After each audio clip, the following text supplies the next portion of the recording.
Hayotda bugun yana svarka apparat keldi bizga. Hozir svarka apparatimizni remont qildik. Hozir ishlatib ko'ramiz. Xudo xolasa chotki bo'ladi deb o'ylaymiz. Qaranglar, shunaqa svarchik do'stlaringizga tashlab qo'yinglar. Ne только svarka apparat, texnika, betoy texnika uzildimi, o'chib qoldimi, o'zizcha bilimdonlik qilib, ochib, kabel uzilgan deb vilka qo'yib ko'rish kerak, kulchatir qo'yib ko'rish kerak deb ochmang. Mana hozir shu svarkamizni mana vilka uzilgan deb o'ylab yonmay qolgan vilkasini uzib qo'shib ko'rishgan. Keyin u ham bo'lmagan, kulchatini olishganda promoy qilib qo'shib ko'rishgan, promoy qilib noto'g'rilab yuborishgan.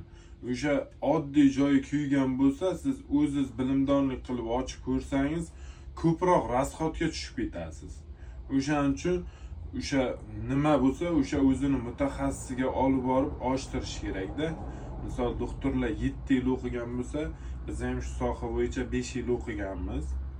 O'sha 5 yil davomida qanday nima bo'ladi o'rganganmiz. O'shaning uchun o'zingiz bilimdonlik qilib, uyga bu narsalarni ochib, tok vilkalarini uzib, kulchatirlarini planoy qilib ko'rishlarni maslahat bermayman. Sog' bo'linglar, salomat bo'linglar. Video foydali bo'lgan bo'lsa, bitta like bosib ketamiz, tanishlarga jo'natib qo'yamiz.